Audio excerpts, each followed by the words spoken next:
आज मैं आपके साथ एक बेहद संवेदनशील और गंभीर मुद्दे पर बात करने जा रहा हूं।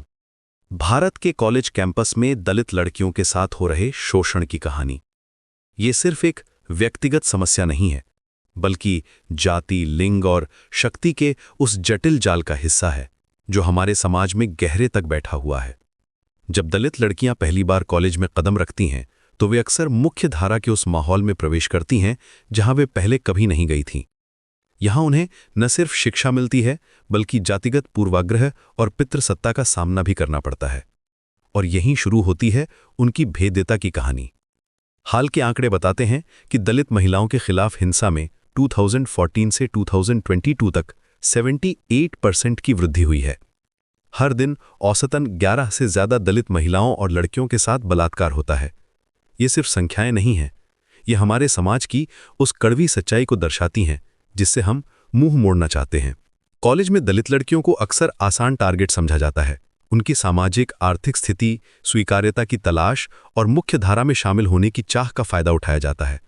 सवर्ण लड़के इस भेद्यता को पहचानते हैं और फिर शुरू होता है छल का खेल। पहले दोस्ती का दिखावा होता है, मीठी बातें, तोहफे, साथ देने का वादा।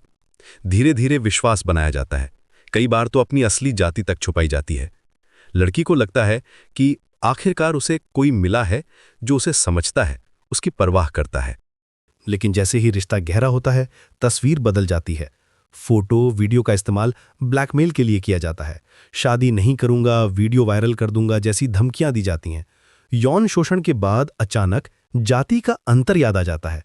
हमारी औकात क्या है कहकर लड़की को छोड़ दिया जाता है। अमित भाई, ये सिर्फ व्यक्तिगत धोखा नहीं है, ये एक सोची समझी रणनीति है। दलित महिलाओं को ऐतिहासिक रूप से उपलब्ध समझा जाता रहा है। सामाजिक संरचना में उनके साथ बलात्कार और शोषण को सजा या सबक के रूप में देखा जाता रहा है। इसका परिणाम विनाशकारी होता है। लड़की मानसिक रूप से टूट जाती है। शर्मिंदगी, परिवार का दबाव, समाज का डर सब मिलकर उसे चुप रहने पर मजबूर करते हैं। कई बार तो आत्महत्या तक की नौबत आ जाती है। पायल तड़वी जैसे मामले इस बात का सबूत है कि कैंपस में जातिगत उत्पीड़न और यौन उत्पीड़न कैसे मिलकर एक जानलेवा कॉकटेल बनाते हैं। दलित महिलाएं और लड़कियां जेंडर प्लस कास्ट के दोहरे शोषण का शिकार होती हैं। वो न तो पुरुष प्रधान दलित संगठनों में अपनी आवाज उठा पाती हैं और न ही ऊंची जाति के महिला समूहों में उनकी जगह होती है। वो एक तरह से दोनों तरफ से अकेली पड़ जाती हैं। लेकिन इस अंधेरी में भी उम्मीद थी किरण है। सबसे पहले तो ये समझना जरूरी है कि आपकी पढ़ाई और आत्मसम्मान सबसे पहले आते हैं। कोई भी रिश्ता आपकी गरिमा से ज्यादा महत्वपूर्ण नहीं है। अगर आप दलित लड़की हैं या आपके परिवार में कोई है, तो कुछ बातों का ध्यान रखें। विश्वास धीरे धीरे बनाएं। जल्दबाजी में किसी पर भरोसा न करें। कोई भी ऐसी फोटो या वीडियो शेयर न करें जिसका गलत इस्तेमाल हो सके। अगर कोई दबाव डाले या धमकी दे तो तुरंत मदद लें।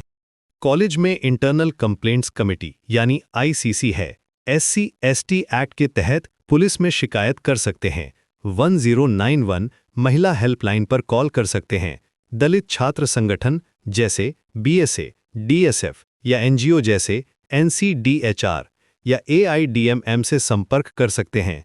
लेकिन सबसे जरूरी बात यह है कि ये समस्या सिर्फ सवर्ण लड़के की नहीं है, ये पूरी जाति व्यवस्था, पितृसत्ता और कैंपस में सुरक्षित स्थान की कमी की समस्या है। जब तक हम इन मूलभूत संरचनाओं को नहीं बदलेंगे, तब तक ये समस्या बनी रहेगी। बदलाव तभी आएगा जब ज्यादा से ज्यादा दलित लड़कियां पढ़ लिखकर, आवाज उठाकर और संगठित होकर इसका मुकाबला करेंगी। जब वे अपने अधिकारों को जानेंगी, अपनी आवाज को मजबूत बनाएंगी और एक दूसरे का साथ देंगी। ये लड़ाई सिर्फ व्यक्तिगत सुरक्षा की नहीं है, ये सामाजिक न्याय, बराबरी और गरिमा की लड़ाई है। हर दलित लड़की जो शिक्षा पूरी करती है, हर आवाज जो उठती है, हर कहानी जो सामने आती है, वो इस अन्यायपूर्ण व्यवस्था को चुनौती देती है।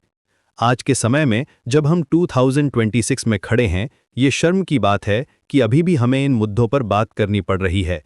लेकिन जब तक ये समस्या है, तब तक हमें इसका सामना करना होगा। सच्चाई को छुपाने से समस्या हल नहीं होगी। याद रखिए, शिक्षा ही वो हथियार है जो इस अन्याय को खत्म कर सकती है। हर दलित लड़की जो कॉलेज में जाती है, वो न सिर्फ अपना भविष्य बना रही है, बल्कि पूरे समुदाय के लिए रास्ता भी बना रही है।